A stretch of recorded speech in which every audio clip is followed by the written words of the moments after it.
사도신경으로 신앙 고백하십니다. 나는 전능하신 아버지 하나님 전지의 창조주를 믿습니다. 나는 그 유일하신 아들 우리 주 예수 그리스도를 믿습니다. 그는 성령으로 잉태되어 동정노 마리아에게서 나시고 본디오 빌라도에게 고난을 받아 십자가에 못 박혀 죽으시고 장서된 지 사흘 만에 죽은 자 가운데서 다시 살아나셨으며 하늘에 오르시어 전능하신 아버지 하나님 우편에 앉아 계시다가 거기로부터 살아있는 자와 죽은 자를 심판하러 오십니다. 나는 성령을 믿으며 거룩한 공교회와 성도의 교제와 죄를 용서받는 것과 몸의 부활과 영생을 믿습니다. 아멘.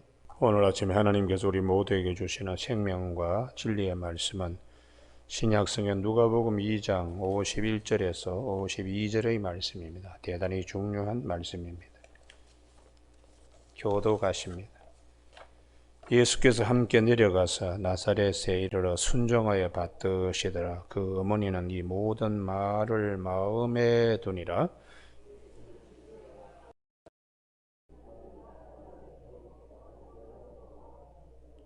아멘. 51절에 예수께서 함께 내려가서 이 말씀 중심으로 주님과 동행하는 축복이라는 제목으로 말씀을 나누겠습니다.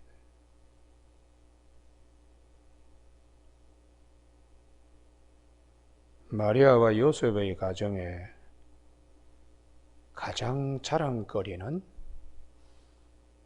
소년 예수님이 함께 계신다는 것입니다.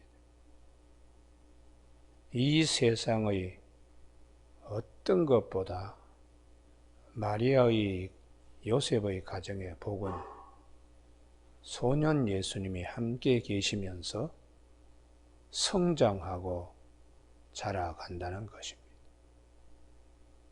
우리의 믿음 생활에도 마리아와 요셉의 가정과 같아야 됩니다. 내 안에 주님이 계셔서 소년 예수님이 성장해 가시듯이 내 안에 속사람이 성장해 가야 합니다. 그래서 오늘 본문이 대단히 중요하고 아침에 찬송 부른 425장의 찬송이 대단히 중요합니다. 오늘 아침 우리 모두에게 주님과 동행하는 만민이 알게, 그래서 주님의 뜻이 이루어지는, 제일 문제는 병든 마음이죠. 병든 마음, 주님과 함께 동행하지 않는 마음입니다. 병들어 있는 마음입니다. 마리아와 요셉의 가정의 최고의 축복은 주님이 함께 가셨다는, 주님이 함께 가셔서 성장하고 그 지혜와 그 기가 자라가며 하나님과 사람 앞에 사랑과 고임을 점점 받듯이 주님과 함께 동행하면서 우리 속사람이 소년 예수님처럼 성장해야 됩니다. 성숙해야 됩니다. 그래서 성경이 동행이라는 축복을 굉장히 강조합니다. 창세기 5장 에녹에 대하여 하나님이 말씀하실 때에 65세의 아들 무두셀라를 낳고 하나님과 동행하더니 300년을 하나님과 동행하면서 자식을 낳고 하나님이 그를 데려가심으로 이 땅에 있지 아니했다. 장수의 복이 창세기 5장에 있습니다. 오래 살죠. 900세, 800세. 그러나 동행의 복이 훨씬 더 크다는 것을 창세기 5장에서 말씀하십니다. 오래 살아도 지옥 가면 뭐합니까? 비극입니다. 짧고 굵게 살아도 천국 가는 것이 축복입니다. 그런데 죽지 않고 그냥 하나님 앞에 가는 것은 더 큰 축복입니다. 거기에 밑받침이 되는 말씀이 동행이라는 것이죠. 그래서 창세기 6장 9절에 창세기 6장 노아에 대한 말씀인데요. 창세기 6장 9절에 노아는 의인이요 당대의 완전한 자라. 그는 하나님과 동행하였으며. 이게 노아의 축복입니다. 노아의. 그러니까 노아와 에녹과 노아는 하나님과 함께 이게 큰 축복이죠. 우리가 저분은 주님이 항상 함께 계셔. 그보다 더 큰 축복은 없습니다. 저분은 참 일하는 것마다 왜 저렇게 안 돼? 그건 참 저주죠, 저주. 근데 저분은 일하는 것마다 어떻게 신기하게 풀리네. 하나님이 동행하시기 때문에 그래요. 그래서 우리가 특별히 신앙생활할 때 자꾸 물질적인 복, 건강의 복, 자녀의 복, 그것도 중요하죠. 그것도요. 근데 가장 중요한 것은 동행의 복이기를 바랍니다. 할렐루야. 그럼 형통의 복이 바로 그렇게 있게 되는 것이. 동행하려고는 생각하지 않고 자꾸 다른 거, 이런 이 세상에 두고 갈 것들에 대한 축복만을 그냥 갈증나게 강구하니까 신앙이 이게 삐뚤어져가지고 뒤틀려 있는 것입니다. 그래서 성경은 우리의 어그러진 다리처럼 우리의 어그러진 신앙을 바로 잡아주기 위해서 우리에게 말씀하시는 겁니다. 여러분, 오늘 아침에 우리 모두 영혼의 동행의 복이 새겨지길 바랍니다. 할렐루야. 예. 끝까지 주님께서 요한복음 13장 1절에 자기 사람들을 끝까지 사랑하시니라. 끝까지 동행한다는 거예요. 베드로와 야고보, 요한과 예수님의 제자들이 부활하신 주님을 만나고도 갈릴바도에 업으로 갔습니다. 그런 제자들을 주님은 끝까지 사랑하셔서 다시 제 소명 밖에 그물을 배 오른편으로 던지라 해서 거기서 다시 그들이 처음 주님이 부르실 때의 그 체험을 다시 하게 합니다. 그리고는 다시 베드로와 제자들에게 너희가 정말 이 세상의 어느 것보다 나를 더 사랑하느냐 3번씩 물으시면서 내 양을 치라고 주님이 그렇게 당부하셨어요. 주님은 끝까지 자기 사람들을 사랑하시고 동행하신다고 성경은 우리에게 말씀하시기 때문에 시편 139편에서 우리가 새벽 날개를 치며 바다 끝에 가서 거주할지라도 주께서 거기서 주의 오른손이 우리를 붙드신다고 그렇게 말씀하고 있어요. 동행의 축복. 그러니까 마리아와 요셉의 가정에 예수님께서 함께, 이전 성경은 한 가지로 내려가서 했는데 이번에 개역개정판은 함께 내려가서 같이 우리가 오늘도 우리 안에 동행의 복. 그래서 한 1970년대, 80년대에 유행한 책이 있습니다. 주님과 함께 동행하십니까? 하는 후안 카를로스의 그 책이 많이 읽혀졌던 때가 있습니다. 오늘 아침 우리 모두에게 마리아와 요셉의 가정처럼 예수님이 함께 고향 나사렛으로 내려가시는 주님이 함께 계셔야죠. 이게 얼마나 큰 축복인가. 두 번째에 예수님은 순종하여 받으시더라. 이게 순종이라는 것이 예수님의 성품입니다. 내가 주님과 함께 동행할 때에 순종이 얼마나 중요한 거예요. 내 안에 순종이 예수님처럼, 소년 예수님처럼, 우리가 사춘기 중2병이 가장 무섭다고 그러는데 부모하고 자식하고 다 깨지는 거죠. 다 깨집니다. 사춘기 때. 그것은 죄성이 있기 때문에 그래요. 죄예요.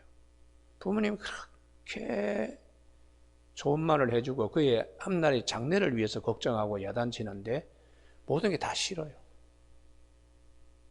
그게 어른이 되어서도 똑같이 그게 청산되지 않으면 그분은 매우 불행한 인생을 사는 거예요. 순종이라는 것이 왜 중요한가? 예수님과 함께 있는 가정에 예수님의 순종의 영성이 그분에게 함께, 속사람이 마리아와 요셉의 가정에 예수님, 소년 예수님이 순종하며 섬기는 나의 속사람이 그와 같이 주님과 함께 동행할 때에 반드시 순종의 영성이 자라나게 되어 있습니다. 그래서 성경은 끊임없이 순종에 대한 말씀을 많이 하시고, 주님께서 오셔서 고난 받으시기 위하여 오시고 순종하셨다고. 그리고 히브리서 5장 8절에 이건 꼭 찾아야 되겠는데요. 히브리서 5장 8절 여기는 꼭 찾아야 자기 것이 됩니다. 수없이 우리 한국 교인들은 성경 찾기를 싫어해요. 그러면서 신앙은 성장하기를 바라는데 절대로 신앙이 성장되지 않습니다. 왜요? 찾기를 싫어하니까. 손으로 찾고 눈으로 보고 입으로 말씀을 올리고 귀로 듣고 해도 또 잊어버려요. 히브리서 5장 8절 같이 읽습니다. 시작. 그가 아들이시면서도 받으신 고난으로 순종함을 배워서 온전하게 되셨은즉. 십자가에 죽게 하시는 하나님, 순종하는 것입니다. 그래서 우리가 죄사함의 은혜를 잊게 되는 것이고 아버지의 뜻이 이루어지는 것이죠. 그래서 예수님께서 요한복음 4장 34절에 나의 양식은 나를 보내신 이의 뜻을 행하며 그의 일을 온전히 이루는 이것이니라. 수가성 여인과 만나서 대화하면서 그 여인의 깊은 것을 주님이 어루만져 병든 심령을 치료하시는데, 제자들이 마을에 들어가서 떡을 사와가지고 떡 사가지고 왔으니까 빵 사가지고 왔으니까 드세요 했더니 나의 양식은 나를 보내신 이의 뜻을 행하며 그의 일을 온전히 이루는 것이라고 제자들에게 말씀하셨습니다. 그러면서 교회에 주신 말씀이 요한복음 6장 38절에 내가 하늘에서 내려온 것은 내 뜻을 행하려 함이 아니요 나를 보내신 이의 뜻을 행하려 함이라고. 생명의 떡으로 오신 것은 당신 자신을 우리에게 찢어서 주시기 위하여 오신 그 아버지의 뜻을 순종하는 겁니다. 그래서 마태복음 20장 28절에 인자가 온 것은 섬김을 받으려 함이 아니라 도리어 섬기려 하고 자기 목숨을 많은 사람의 대속물로 주려고 오셨다. 십자가 지러 오셨다는 거예요. 그래서 사도 바울은 빌립보서 2장 5절에 너희는 이 마음을 품으라 하고는 사람의 모양으로 나타나사 자기를 낮추시고 죽기까지 복종하셨으니, 순종하셨으니 그 십자가의 죽으심이라고. 그렇게 사도 바울은 주님의 십자가의 죽으심을 하나님의 뜻을 순종하는, 그래서 우리에게 은혜를 베풀어 주시고 생명의 길을 열어주신 분이라. 에덴 동산 최고의 상태잖아요. 첫 번째 아담은 불순종했습니다. 하나님같이 되려고. 그 속에 아주 더러운 것이 이미 벌써 유혹하고 있는 거예요. 하나님같이 되려고. 그래서 불순종했습니다. 그러므로 죄가 우리에게 들어오고 사망이 우리에게 들어왔습니다. 두 번째 아담으로 오신 예수님은 순종하심으로 에덴 동산에서 순종한 것이 아닙니다. 갈보리 언덕에서 골고다의 길에서 순종하셔서 십자가의 죽으심으로 우리 모든 사람에게 의의 길을 열어주시고 생명을 우리에게 주셨어요. 죽기까지 복종하셨다. 그래서 로마서 5장 19절에 한 사람의 순종하지 아니함으로 많은 사람이 죄인이 된 것 같이 한 사람이 순종하심으로 많은 사람이 의인이 되었다고. 이렇게 우리에게 가르쳐 주고 있습니다. 우리가 구약 성경에 다 하나님 앞에 쓰임받는 사람은 첫 번째도 순종이요, 두 번째도 순종임을 알 수 있습니다. 창세기의 완결 인물, 하나님 창조사에게 완결 인물 요셉, 그가 아버지 말에 순종함으로 너 형들에게 좀 갔다 오너라. 그렇게 창세기 37장 13절에 그들로 보냈을 때에 요셉이 아버지에게 대답은 내가 그리하겠나이다. 토를 달지 않았습니다. 사실 형제들이 그를 미워가지고 죽이려고 하는 살기가 등등한 항상 눈으로 동생을 이렇게 쏴보고 눈 화살을 갖다가 독 화살을 쏘는 형들에게 요셉이 가는 것은 양들을 이떼 속에 보내는 것과 같습니다. 그럼에도 불구하고 순종이 더 중요하니까. 그래서 아무나 애굽 총리 되는 거 아닙니다. 순종해서 하나님께서 어떤 환경을 줘도 하나님 은혜에 감사했어요. 팔려가도 감옥에 가도 2년 동안에 햇빛 보지 못하고 감옥에서 푹푹 썩어도 술 맡은 관원이 나가자마자 요셉은 억울하게 감옥에 들어갔습니다. 이렇게 약속대로 된 줄 알았는데 2년 동안에 깜깜무소식이에요. 그럼에도 불구하고 하나님은 요셉을 애굽 총리로 쓰임받게 하신, 그리고 애굽 총리가 더 중요한 것이 아니고 많은 사람이 죽어가는 7년의 흉년 가운데도 죽지 않게 하시고 자기를 팔아버린 형제들을 오히려 구원의 방주에 올라올 수 있도록 요셉이 다 애굽에서 기반을 마련하고 4대 만에 가나안 땅에 들어가게 하시는 하나님의 약속, 아브라함이 하신 약속을 성취하는데 이 요셉이 다 틀을 닦습니다. 여러분, 이 순종 요셉만이 아닙니다. 다윗도 마찬가지입니다. 형들이 전쟁터에서 살았는지 죽었는지 안부를 좀 묻고 오너라 할 때 다윗이 아침에 일찍 일어나서 양치는 자들에게 맡기고 갔다는 거예요. 그래서 사무엘상 15장 22절에 순종이 제사보다 낫고 듣는 것이 수양의 기름보다 낫다고 성경은 말씀하고 있어요.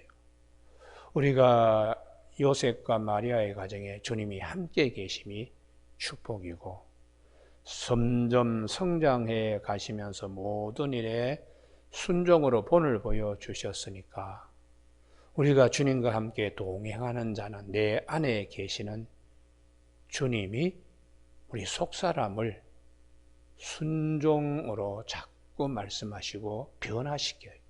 병든 속사람이 건강하게 바뀌게 이렇게. 오늘 아침에 주님의 권능의 손을 펴사 병든 몸을 강건하게 하옵소서, 주님의 뜻을 이루어 달라는 거예요. 그래서 순종이 대단히 중요합니다. 교회에서도 똑똑하고 잘난 사람이 필요하지 않습니다. 그런 교회는 시끄럽습니다. 교회가 큰 교회일수록 유별나게 그런 사람들이 교회를 어지럽힙니다. 교회의 가장 중요한 것은 수도원적인 교회, 어느 누구도 튀지 않는, 어느 누구도 자기를 드러내어 가지고 이렇게 설치지 않는, 가물치처럼 돌아다니지 않는 다 한 형제로 영성 있는 교회는 순종에 대하여 설교할 때에 교인들의 얼굴이 붉어지거나 푸릇푸릇하지 않아요. 다 천사 같은 얼굴로 아멘 할렐루야가 되는 교회가 순종 영성 있는 교회입니다. 목사님들이 설교할 때 교회 분위기 보면 알죠. 양들이 목소리가 기름지고 털이 윤기 나는지 아닌지, 병든 양인지 아니면은 비 맞은 양인지 얼굴 보면 벌써 다 압니다. 순종에 대한 설교를 할 때에 교인들의 얼굴이 아멘으로 편해야 돼요. 편해요. 그런데 목사님이 자기 말 들으라고 저렇게 설교하나? 이게 삐딱한 거예요. 이게 안 돼가는 증거. 그분은 주님과 동행하는 분이 아닙니다. 마귀 새끼와 함께 있기 때문에 그 설교가 귀에 들어오지 않고 싫어지는 겁니다. 마귀는 불순종하게 하는 거니까요. 영적 분별은 아주 쉬워요. 얼굴 보면 압니다. 얼굴 보면 뭐 저분이 지금 어둠에 있나 빛에 있나 우리가 자세를 보면 아는 거죠. 오늘 아침 새벽기도 나온 교우들에게 주님과 함께 동행하는 축복 있기를 바랍니다. 할렐루야. 소년 예수님이 순종으로 받으시면서 성장해 가듯이 우리 안에 이전에는 내가 삐딱했는데 주님의 말씀을 들으면서 자꾸 휘어진 다리, 어그러진 오자 다리가 똑바로 다시 서서 몸이 척추가 딱 바르게 자세가 걷듯이 우리의 어그러진 심성도 말씀으로 고침받아야 돼요. 그래서 하나님의 말씀은 운동력이 있어 좌우에 어떤 날선 것보다 예리하여 혼과 영과 간질과 골수를 수술하고도 남는다고 히브리서 4장 12절에서 말씀합니다. 동행과 순종, 그 다음에 지혜입니다. 지혜. 52절에 예수는 지혜와 키가 자라가며 하나님과 사람에게 더욱 사랑스러워 가시더라. 지혜가 점점 자라가야 되죠. 잠언 9장 1절에 지혜가 집을 짓고 일국 기둥을 다듬는다고 잠언에서 아주 소중한 것이 지혜입니다. 지혜를 통하여 하나님의 깊은 것을 알 수 있으니까. 우리 안에 주님이 동행하시는 분은 속사람이 소년 예수님처럼 자꾸 지혜가 자라가요. 하나님의 깊은 것까지 자꾸 알게 돼요. 이런 자를 고린도전서 2장 15절에 영에 속한 자, 신령한 자라고. 이런 자는 아무에게도 판단받거나 지도받을 필요 없다. 왜? 그 안에 성령님이 계셔서 하나님의 깊은 것을 알게 하시니까. 사람의 영 외에는 누가 사람 속을 알 수 있어요. 이와 같이 하나님의 깊은 것, 성령이 다 통달하시고 통찰하셔서 우리에게 알게 하시는. 그래서 잠언서의 가장 중요한 것이 지식, 지혜. 여호와를 경외하는 것이 지혜의 근본이고 이게 시작이라는 것이죠. 그리고 욥기도 지혜서입니다. 욥기 28장에 지혜에 대한 말씀을 하세요. 욥이 지혜와 더불어 그는 함께 있음을 알 수 있습니다. 지혜가 어디서부터 오느냐? 명철이 누구에게서부터 있느냐? 이런 질문이 욥기 28장에 3번이나 나오기 때문에 어려운 가운데도 하나님의 뜻이 어디 있나? 이런 고난을 나에게 주시는데 뭐 뜻이 있겠지? 이게 욥이 갖는 지혜입니다. 욥이 갖는 지혜. 건강, 자녀, 재산 다 무너져도 욥의 믿음 안에 있는 지혜의 등불은 꺼지지 않았어요. 그래서 우리가 욥기가 중요한 것은 무조건 참는 게 아닙니다. 하나님의 깊은 것을 볼 수 있었기 때문에 욥은 그 끝을 볼 수 있었기 때문에 참을 수 있는 겁니다. 끝을 본다는 것은 굉장히 깊이 들어가 있는 욥의 영성입니다. 여러분 오늘 아침에 이 누가복음 사람으로 오신 예수님 우리 가운데 함께 점점 자라가면서 하나님의 모든 것을 밝히 알게 하시잖아요. 그래서 예수님을 통해서 구원받고 예수님을 통해서 하늘나라에 심겨지는 이 신비한 은혜의 세계를 지혜로 성경은 우리에게 말씀해 주고 있습니다. 오늘 아침 우리가 그림을 그리면 마리아와 요셉의 가정이 되시길 바랍니다. 할렐루야. 예수가 없는 마리아와 요셉의 가정은 별 볼 일 없습니다. 예수님이 계시기 때문에 마리아와 요셉의 그와 같이 우리의 장막도 우리의 심령도 그와 같이 되어야 돼요. 예수님께서 늘 아기로 소년으로 있는 게 아닙니다. 자라가는 겁니다. 우리 안에 우리의 예수님의 영성이 자라가야 축복입니다. 순종과 지혜, 지혜와 순종, 잘 우리가 묵상하는 아침 되기를 주님의 이름으로 축원합니다. 기도하시겠습니다. 하나님 아버지, 영의 세계에 대하여 하나님이 기록된 말씀으로 성령님께서 기억나게 하시고 생각나게 하시며 밝히 보게 하시니 감사를 드립니다. 마리아 요셉의 가정의 가장 큰 복은 주님이 함께 계시고 주님이 순종하며 받드시는 순종의 영성으로 지혜와 키가 자라가며 하나님과 사람 앞에 사랑과 고임을 받는 우리 속에도 주님이 함께 계셔서 순종으로 지혜로 하나님의 깊은 것들을 잘 알 수 있도록 성장하며 성숙해 나갈 수 있는 귀한 믿음의 속사람이 꼭 있도록 축복하여 주시고 아버지의 뜻이 하늘에서와 같이 땅에서도 이루어지는 귀한 은혜의 자리에 다 나갈 수 있도록 도와주시기를 원하옵고 예수님 이름으로 기도드립니다. 아멘. 하늘에 계신 우리 아버지, 아버지의 이름을 거룩하게 하시며 아버지의 나라가 오게 하시며 아버지의 뜻이 하늘에서와 같이 땅에서도 이루어지게 하소서. 오늘 우리에게 이루어갈 양식을 주시고 우리가 우리에게 잘못한 사람을 용서하여 준 것 같이 우리 죄를 용서하여 주시고 우리를 시험에 빠지지 않게 하시고 악에서 구하소서.